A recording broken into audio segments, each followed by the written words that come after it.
So I should see some level of fingers in the sky with how ready am I. Coaching is all about student growth. What does that success look like? What's the criteria for that success? The whole vision and the why behind the teacher coaching program is it's about an investment in our incredible staff and helping them to gain the skills and to further develop their own professional learning so that they can ultimately benefit students. I think there's a misconception that coaching is fixing something that's broken, but that's not what it is at all. It's really someone to collaborate with teachers who are already great, and then they can kind of create their own magic. Along who maybe whose voice to make it a little bit more democratic. The learning is a continuous process, and then it doesn't end, and it's not just one direction. It's not just an adult to student, that we can learn all the way around from adult to adult and student to adult.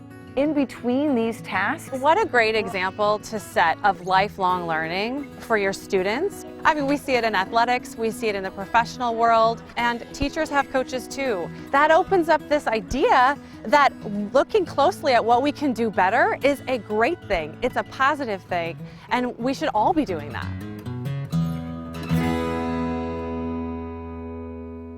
So you have class time to teach specifically the writing. We're teaching introductory paragraph, we're teaching concluding paragraph, and so what I really want to do is I'm going to anchor them in what are the symbols? The real art of coaching comes in helping the teacher or the staff member discover it on their own through a series of questions to get them to have the shared analysis of the teaching and learning moment. Would you want to organize the class by, all right, let's look at how to design a competent introductory paragraph around the symbol illusion. So I want them to come up with a thesis. So that's what I'm going to do today. And I'm just really curious, like, is that too much time? No, not necessarily. Everyone can keep learning, to have a growth mindset, and that is really evident with what the school district is able to provide in the classroom for their teachers. My husband and I both grew up in communities with really strong public school systems, so we make it a priority to donate to the Mercer Island schools. Today in class, we've been working on symbiotic relationships, and we also do rotations, like math rotations and reading rotations. I like about what I'm doing is the phonics. So my students right now are going through guided math rotations. Anytime you break students into small groups, they get a more differentiated or tailored education. Perfect. Julie is the district math coach, and I really, really enjoy working with Julie. I appreciate having those second set of eyes to make sure my students are engaged in math and working on activities at their level. Kids inspire me to do this work, definitely, and teachers. I mean, they're wonderful, wonderful people, both little people and big people, and that definitely inspires me, the improvement and the fun and the engagement and all the benefits I get to see after the work. I just want to say thank you to the teachers and the school for welcoming us as a newcomers to the island, and they are so nice, helpful to our kids who speak different language when we move here, and we have different learning styles. I'm very grateful. So it's like the storyline is, yeah, they're in space, but it's like they really don't have a whole lot in common. It kind of shines a light on the humans that built him and kind of put like the worst and best of humanity within the computer itself. Teaching for me has really been about empathy and helping, and I care about young people and helping young people to be more empathetic. I tell my students all the time, reading more books, watching more good films actually makes us better people. In Solaris, there's like a love story going on. And my film is lit class. I have a lot of fun, and I think it's a really great class.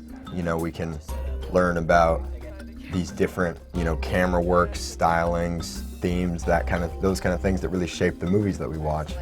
The idea of like wanting to like be at the top of space discovery and stuff like that when like we have a planet of our own and like we aren't treating it the best. Maybe the messiness was intentional, but I think there's also a certain point where it was unavoidable. Alex's coaching of me benefits my students because she is a master teacher with years of experience, and this is my third year. So when I'm working with Alex and reflecting about my teaching practice, she's helped me especially when planning big long-term projects. My film students are creating a documentary for the school year as their capstone project, and she's been helping me along the way with how to create a better structure. For the second game, they went off against the Richland Bombers, who were last year's. I enjoy radio quite a bit. It's one of my favorite classes because I feel like I'm a very talkative person. I think a way that has helped me in both radio and my film and literature class, I think they kind of both help me in each other almost, but it has taught me how to think on my feet really easily and come up with ideas fast and respond to things kind of rapid fire. And in my film and literature class, every time we watch a movie, we have to have a Socratic seminar about it, and that is usually just discussion, but sometimes can turn into debate. You never know, and you got to be able to move fast and think of ideas and get your voice out there and get your voice heard. Maybe it was just the downfall of pushing the boundaries of exploration. We think it's very important to give, and we think it's important to give to the things that are most important to us. And our kids are most important to us, and we want our kids to become the best that they can be, and we think that the school is a great opportunity.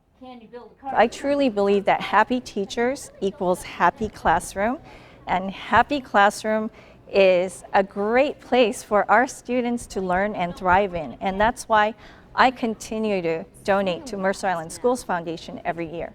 So we've organized it for you so that it's easy for you to be able to navigate the page.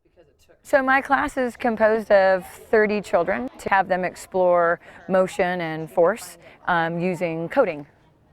Today we picked up on the cars, and then we used the light sensor and all those pieces. Sometimes we have 2 teachers in our classroom. Usually we have 1. So having Julie as a coach in the classroom has really kind of helped me to kind of think of other ways that might be outside the box. I like how they help you out each other, and they can help you. Like Miss Hoven, this technology instructor, helps us do code, and Miss McClyman just checks out on our projects. I think it helps a lot because sometimes one teacher does not have enough to explain and the other one has a lot of knowledge about it. I think one of the best things about teaching is the fact that you have so many avenues that you can kind of reach them. You can reach kids through multiple content areas, through science, through reading, through math. But when you see them turn that light bulb on or get inspired, or that moment where learning becomes fun and not a job or a chore, then you know that you're doing the right thing, that you're getting them where they need to be and passionate about whatever it is that they're driven by.